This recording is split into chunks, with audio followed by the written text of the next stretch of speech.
देश में चीनी मोबाइल कंपनियों के ठिकानों पर इनकम टैक्स डिपार्टमेंट ने रेड की और ये रेड की है खास तौर पर ओप्पो कंपनी और एक्सोमी कंपनी में, और इनके वरिष्ठ अधिकारी और डायरेक्टर, सीएफओ, इनके ठिकानों की दस्तावेजों की जांच की गई।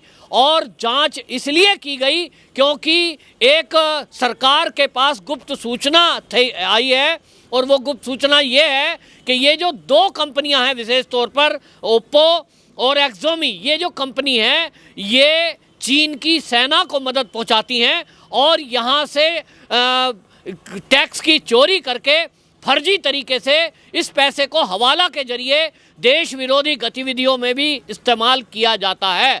खुलासा जो सूत्र हैं वो ये भी बता रहे हैं कि कांग्रेस ने जो 2008 में चीन के साथ समझौता किया था, उस समझौते के बाद भारत के अंदर लगभग 90 कंपनियां यहां भारत में आई, जिसमें से 83 कंपनी 83 कंपनी एक्टिव मोड पर काम कर रही हैं। रजिस्ट्रेशन लगभग भारत में 92 कंपनी का हुआ। तो ये जो 80 कंपनी चीनी हैं, सक्रिय हैं, इसमें कुछ कंपनियां स्मार्ट टीवी बनाती हैं, कुछ साधारण टीवी बनाती हैं, कुछ कंपनियां यहाँ मोबाइल बनाती हैं।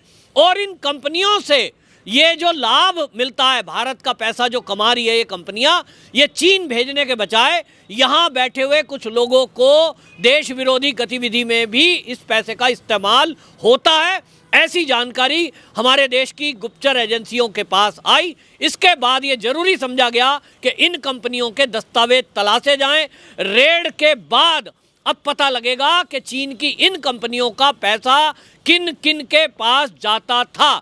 जो सूत्र हैं हमारे वो ये तक बता रहे हैं कि अब जो कांग्रेस को फंडिंग होती थी इन कंपनियों के द्वारा, उसका भी पता लगा जाएगा कि 2008 में जो कांग्रेस ने चीन से समझौता किया, क्या ऐसा तो नहीं कि कांग्रेस को ये चीनी कंपनियां फंडिंग कर रही हो, क्योंकि विदेश से पैसा लाना तो मुश्किल है, लेकिन चीन की कंपनी भारत में आकर ये अपना प्लांट लगाएं, मोबाइल बेचें, और मोबाइल बेचने से जो पैसा कमाया जाए उसको वो कहाँ देती हैं, किस तरह देती हैं, ये पता लगाना ज़्यादा मुश्किल नहीं है। और इसी सब के लिए इनकम टैक्स डिपार्टमेंट ने जांच के लिए रेड की। तो आपको बता दूं, देश में लगभग 2.5 लाख करोड़ रुपए का मोबाइल का कारोबार है भारत के अंदर। इसमें से 70% जो कारोबार है वो चीन के पास है, यानी चीनी मोबाइल कंपनियां इस कारोबार में हैं। बाकी जैसे कि एप्पल हो गया, सैमसंग हो गया, ये और देशों की है। लेकिन मोबाइल में 2.5 लाख करोड़ रुपए का जो व्यापार साल में करती है भारत के अंदर, वो 70% पर कब्जा चीनी कंपनियों का है।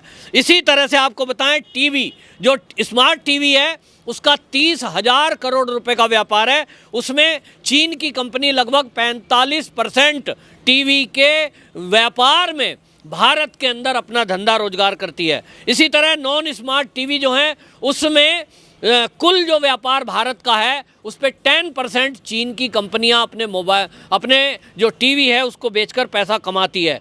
तो आपको बताएं, यहाँ जब ये कार्रवाई भारत के अंदर हो रही है, इसके साथ साथ आप देखिए कि नेपाल ने भी कार्रवाई की और कुछ कंपनियों को नेपाल में ब्लैकलिस्ट कर दिया गया। और उनकी भी इंटेलिजेंस ने उनको ये बताया कि ये जो चीन की कंपनियां हैं मोबाइल बेचती हैं, और मोबाइल के अंदर कुछ ना कुछ ऐसा डिवाइस लगा रखा है जिससे निजता का हनन होता है, कोई जासूसी के लिए उपकरण इस्तेमाल होते हैं।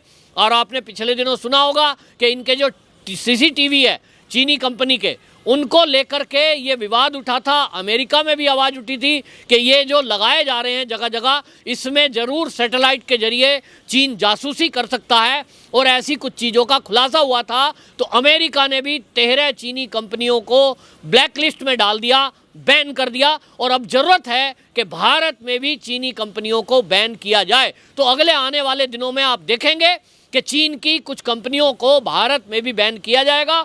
ये देश की सुरक्षा से जुड़ा हुआ मामला है, देश की सुरक्षा के लिए खतरा है। वहीं देश की अर्थव्यवस्था में भी इस चीन की कंपनियों का बहुत बड़ा अहम रोल है। ये भारत की अर्थव्यवस्था को डामाडोल करने का काम कर रहे हैं। क्योंकि देखिए, व्यापार कोई भी करे, हमारे भारत की कंपनियां चीन में है, चीन की कंपनियां भारत में है, और हमारे यहाँ भारत में बहुत सारा सामान चीन से आता है। इसमें किसी को ऑब्जेक्शन नहीं है।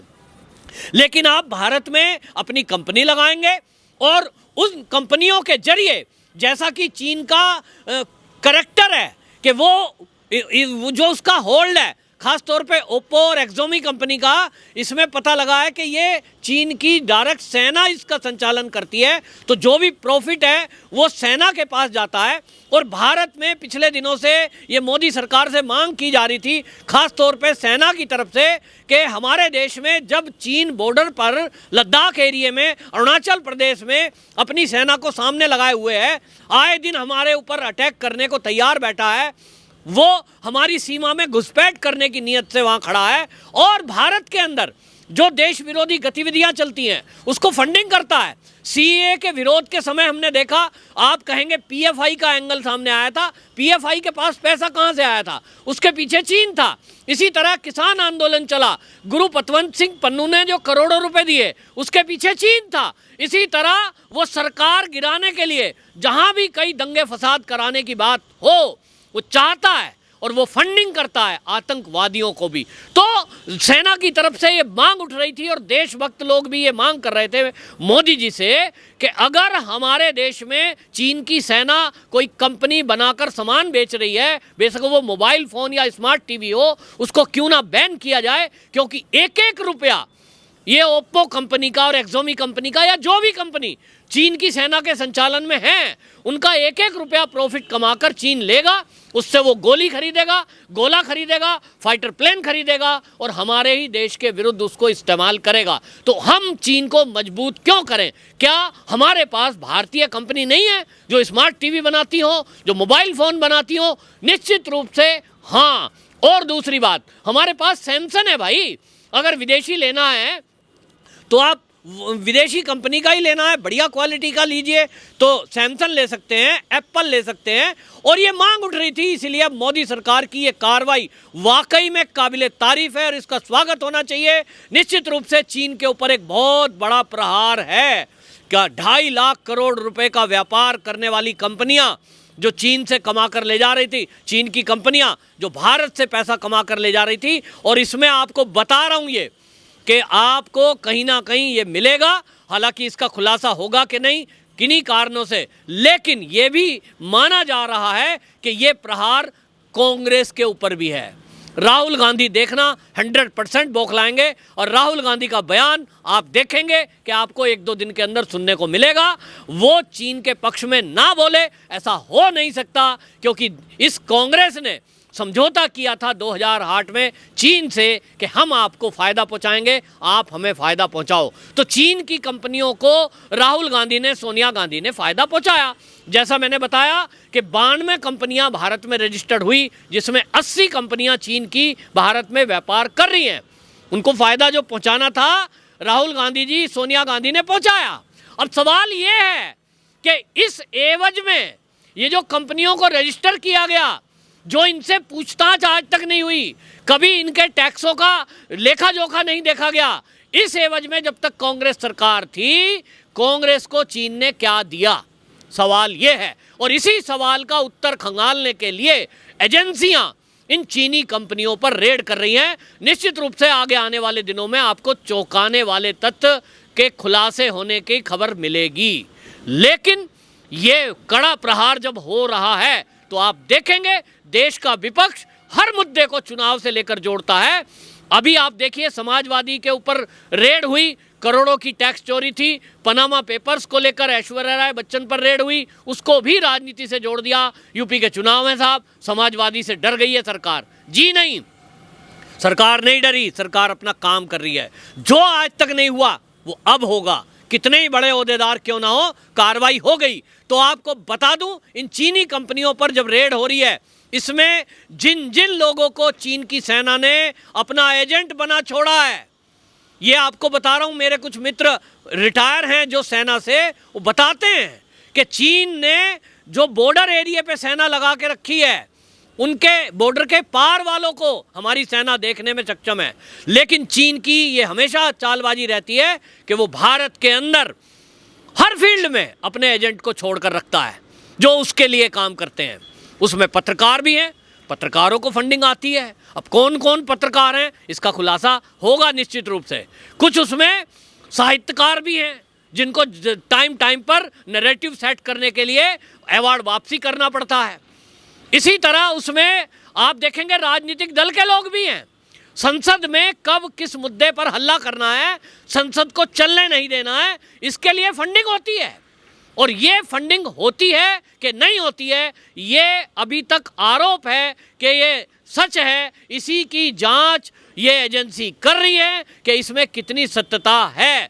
यदि ऐसा है कि राजनेताओं को भी फंडिंग हो रही है और यदि ऐसा है कि पत्रकारों को भी फंडिंग हो रही है, अभी तक ये केवल आरोप हैं, लेकिन आरोपों में सच्चाई कितनी है ये पूरा देश जानना चाहता है। और अगर ये हो रहा है तो ये बहुत भयंकर है और पूरे देश की मांग है। मैं इस चैनल के माध्यम से मांग करता हूं सरकार से कि तत्काल ऐसे आस्तीन के सांपों को कुचला जाए।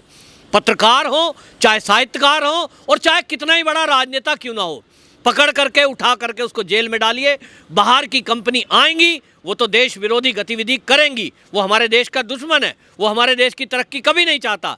लेकिन आज जब मोदी सरकार केंद्र में है, देशभक्तों की सरकार है, सनातनियों की सरकार है, तो ऐसे सपोलों को कुचलना आज के समय में बहुत जरूरी है। अभी नहीं तो कभी नहीं। वंदे मातरम।